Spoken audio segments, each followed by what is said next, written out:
What's going on, everybody? It's Joel here, and today we're going to be answering a question that I have been getting a lot lately, and that question is, what's better between the Strike Mvmnt Haze and the RAD 1? So, as most of you guys know, the Strike Mvmnt Haze was my favorite training shoe from 2021. I thought that this was the most well-rounded, best do-it-all shoe that you could possibly think of.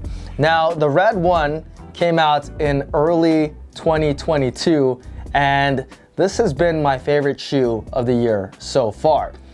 But how does it stack up from the best shoe from last year? Well, the answer, it's not that simple. It's not that cut and dry.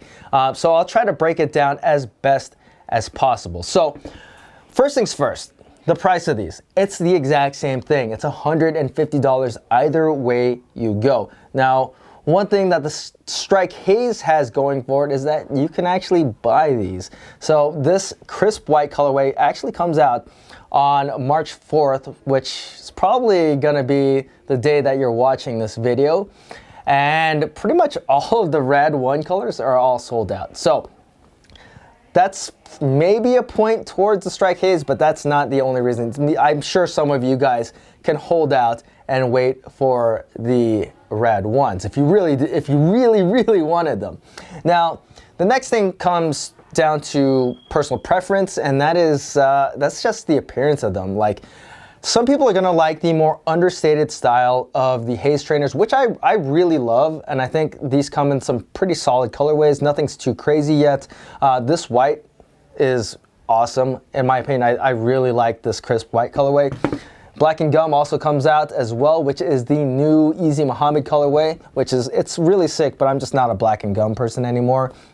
And this is what the white looks with rope laces, which gives it that extra little bit of flavor. But to be honest with you, if I had to choose between either of these shoes, it would come down to the RAD 1s. I really like the way that the RAD 1s look. Some people hate on these, and I think they just hate on them because they look different. But to me, they look like the Yeezys of training shoes. They have that organic kind of design to them. The colorways are pretty sweet. This is the Slate colorway, which is fairly new. It also comes in the Sand colorway, which is sold out. I think this is sold out as well. There was a black colorway that came out, and then there's the original Sunny Lime or whatever, and then the blue and orange one. And all the colorways have been really, really good so far with the RAD 1s. I really like the purple details. These are the actual detail or colors of the brand RAD. So this is, if anything, this is like the marquee shoe for them. So when it comes down to it, I like the aesthetic of the RAD 1s better. Some people might like the Haze aesthetic. Either way you go, you're not wrong. Another thing comes down to daily wearability. Which one's easier to wear on the daily? I think the Haze is probably gonna be the winner of that one. I think it's easier to pair with jeans, athleisure, to the gym. It just is a little bit more versatile styling wise than the RAD 1s. Not saying that you couldn't wear the RAD 1s with jeans, but you'd have to have a certain look. And I think it would be easier to pull the RAD 1s off if you're just wearing athleisure or just straight up training gym wear. But I'll leave that one up for you to decide. In terms of durability, I think they're both pretty much a wash. My Haze trainers that I've been beaten up, I've done really everything in the Haze trainers and the RAD 1s, and they don't show all that much sign of wear.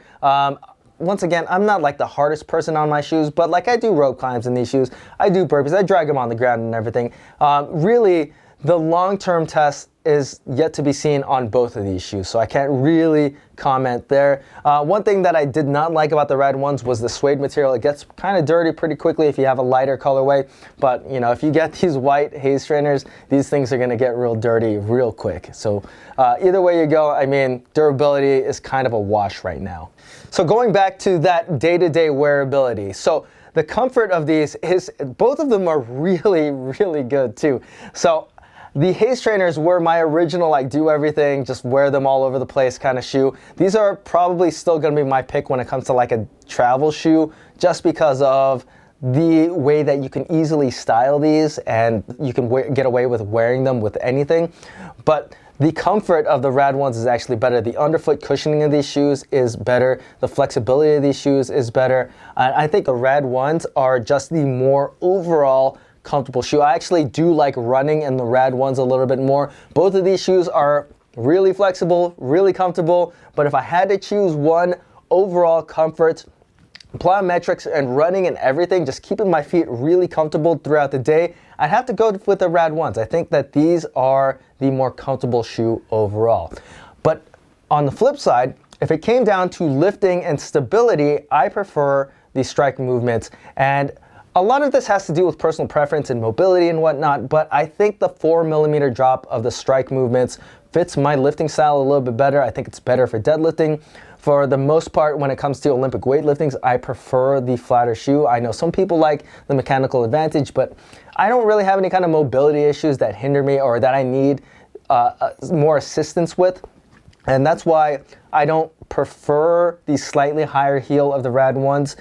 Plus, these are a little bit softer, a little bit less direct feeling to the ground than the Strike Hazes. So some people are gonna like that more low to the ground and more responsive feeling of the Haze trainers over the RAD ones. But either way you go, you can't really go wrong either way. And honestly, when it came down to it, I would use any of these to hit a 1 rep max and not even bat an eyelash, just because I have that much confidence that I would be able to do it in either one of these shoes. The next thing is a really small detail to me, but you might really care about it, and that's rope climbs. I think the Haze trainers are far and beyond the better rope climbing shoe than the RAD ones. I just had a lot of difficulty grabbing the rope with the RAD ones, and I don't remember having that same difficulty with the Haze trainers. So I'd give the edge to Haze in that area. So when it comes to fit, these shoes fit almost identical. I wear them both in a size 10. They fit my feet pretty much identical. The toe box has just about the same amount of space for me. Either of them are not uncomfortable at all. These are some of the most comfortable shoes that I've ever worn. Neither of them have any kind of heel slip. So when it comes to fit, these are gonna be a draw for me. If you wanted a little bit more space in the toe box, then I'd recommend going with a half size up. But otherwise, I mean, I wear these true to size and I think they fit great. Okay, I know what a lot of you guys are thinking out there. What about the Metcon 7? So I'll throw these into the mix as well. So where I would take the Metcon 7. So these ones would be my like competition CrossFit shoe. If I knew that I had to stay inside a CrossFit gym and do a competition, these would be the shoes for me.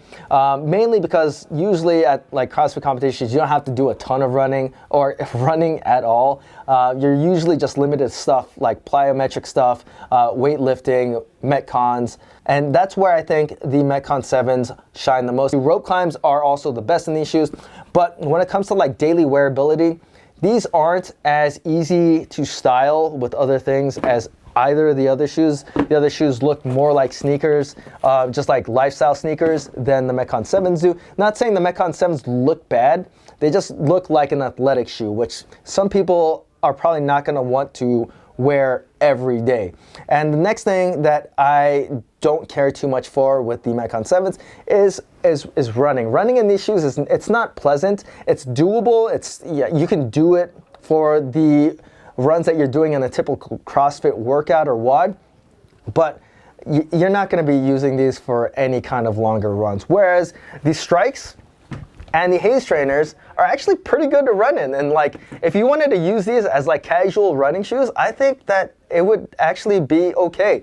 The Haze trainers were actually built on a running platform. They're built on the Mvmnt Trail Runners platform, which is an excellent trail running shoe. And the RADs, man, these things are they're comfortable. Like I could easily run a couple miles in these without even have to worrying about my feet being uncomfortable. Whereas with the Metcon 7, it's probably not going to be the greatest idea to run more than a few miles in these.